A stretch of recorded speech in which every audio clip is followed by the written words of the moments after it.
Your mom passed away. Oh, I see. I'm off on an overseas trip now. That's what my husband, who's been working away from home, blurted out on the phone after I had informed him of my mother's sudden passing. Not only was he not returning home, he was going on a trip abroad. I was in disbelief, but an even more unbelievable event occurred 3 days later. His parents passed away too, and I still couldn't get in touch with him. The reality of not being able to attend his parents' funeral due to his actions would turn his world into a living nightmare once he found out. My name is Nancy. I'm a 54-year-old homemaker. Our 20-year-old son recently moved out and started living alone, so it's just me and my husband Thomas at home now. Our relationship began through an introduction from my late father. My father had a close friend from his youth, and the two of them wanted us, their children, to get married since we were at an appropriate age and both working at the same company. This felt like an arranged date of sorts. We found that we had a lot in common, like loving the same music and enjoying traveling, so we hit it off right away. With the encouragement from our parents, we decided to get married quickly. We were blessed with a child and had a smooth married life.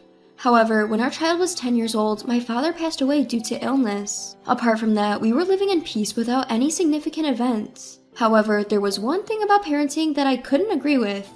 I am a homemaker, and our living is made possible thanks to my husband's salary. Of course I appreciate that, but my husband would always claim he's too busy with work overtime till late at night, and usually return home just before the last train. Actually, it would be better if he came home with the last train.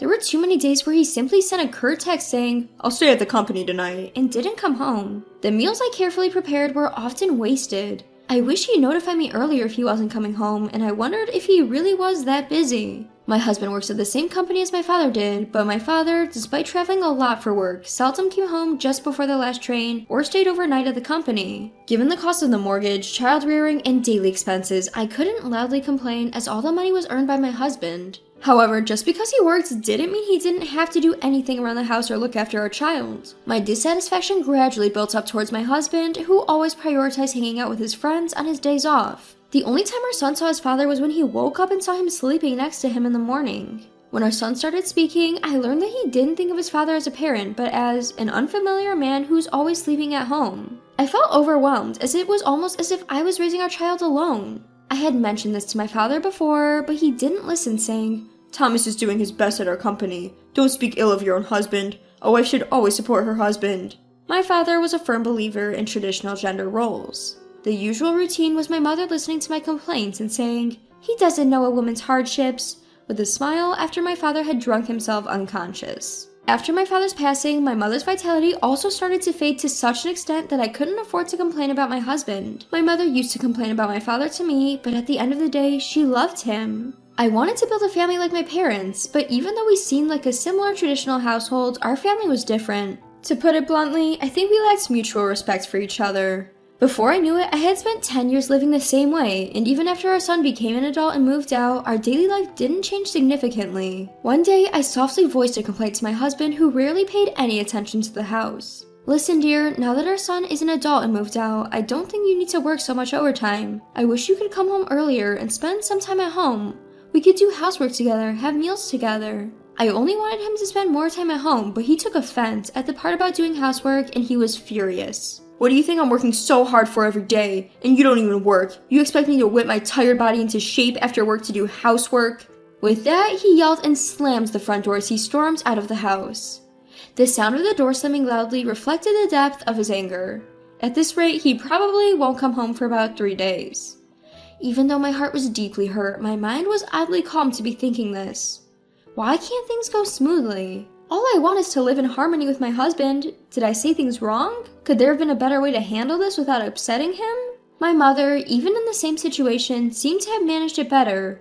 What's different between my mother and me? As I pondered this, before I knew it, tears were trickling down my face. My husband returned home 4 days later.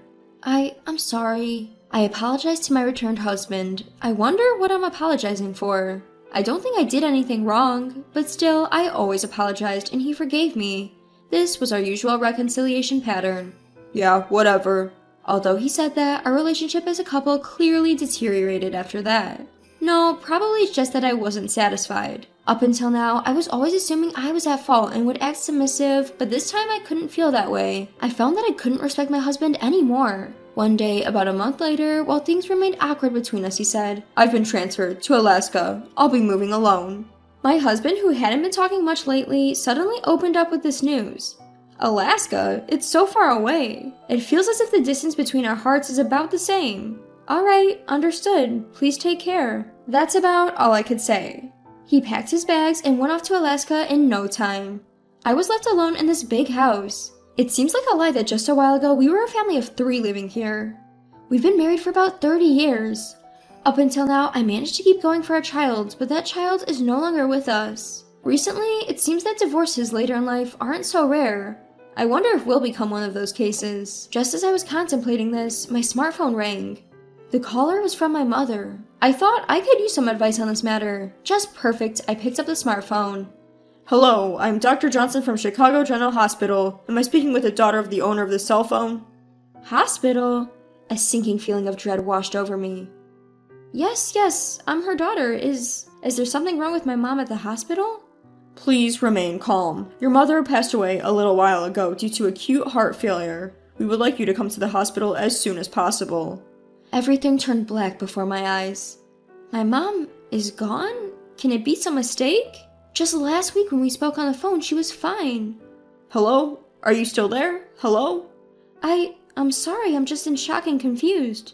That's understandable. My condolences for your loss. Anyway, I'll be there as soon as possible. Please tell me the address. I hurried to the hospital. At the reception desk, I gave my name and was guided to the room. Upon confirming the body, there was no mistake. It was indeed my mother. Seeing it for myself, the reality sank in. Until I reached the hospital, a part of me was hoping that perhaps my mother had simply dropped her phone and someone who happened to have a heart attack picked it up. It's so sudden. I hadn't even repaid her for raising me yet. Could you please leave us alone for a while? When I said that, the nurse was considerate enough to leave the room. And then I broke down and cried. After a while, when I managed to calm myself, I started to prepare for the funeral. Let's see, first I need to contact the relatives and make arrangements, and I should also let Thomas know. I took out my cell phone and called my husband, Thomas. He answered the phone in a sullen tone, and when I explained the situation, he just said, "I see." Not just I see, I'm holding the funeral soon. I want you to come here. But he told me he was about to go on an overseas trip with his colleagues.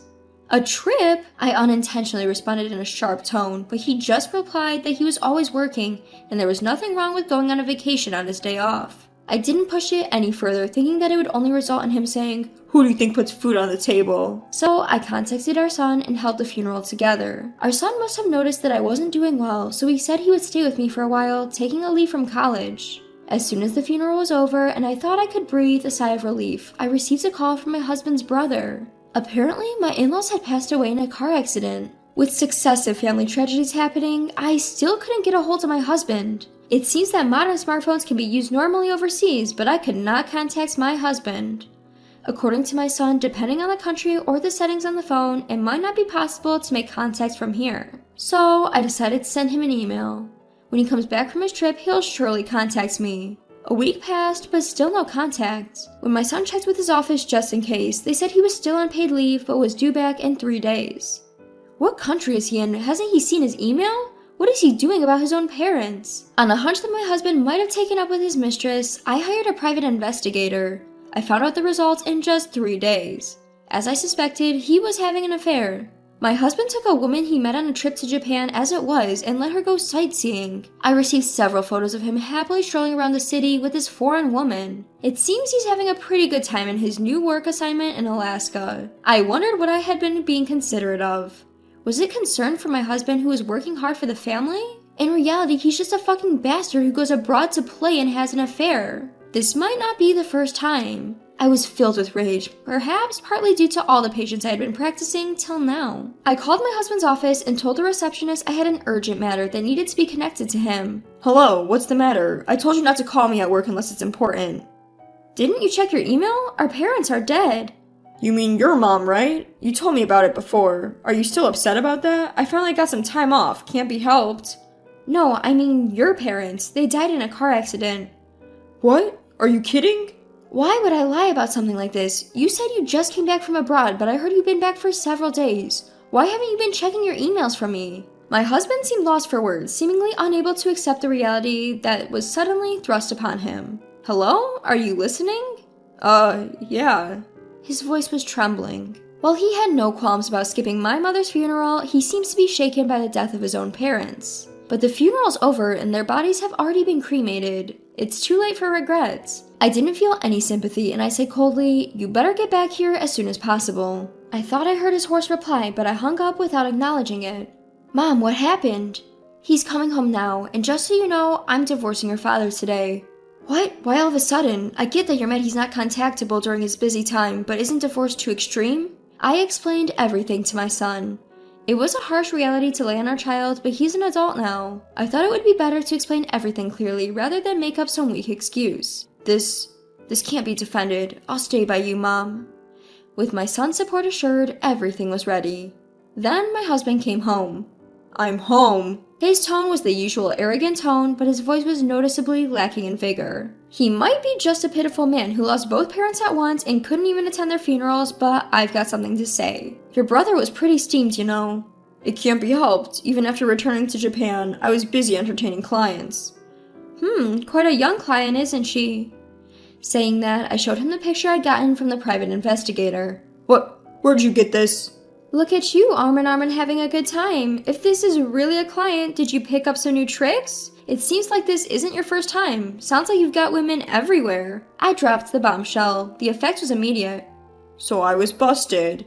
My husband confessed without hesitation. Must have figured there was no point trying to cover it up. I continued to pile it on. "Not only not seeing my parents, but not even attempting to visit your own parents in their last moments?" "Shut up. You have no idea how much stress I'm under at work. I'm working my ass off to support this family. Yes, even you who never lifts a finger, you're not faultless." My husband showed no shame, instead going on the offensive. You're the worst. I'm ashamed to call such a man my father." "Let's be done with this. Let's get a divorce. I'll be filing for alimony later. I'll send your personal belongings from this house by FedEx." "I'll be relieved to be free from a leech like you. I'll pay the standard alimony, but don't expect any more than that." I thought I'd been doing everything for my husband, but was he thinking of me as a parasite? What had I been putting up with all this time? Taking into account the money spent on his numerous affairs, I decided to claim $45,000 in alimony.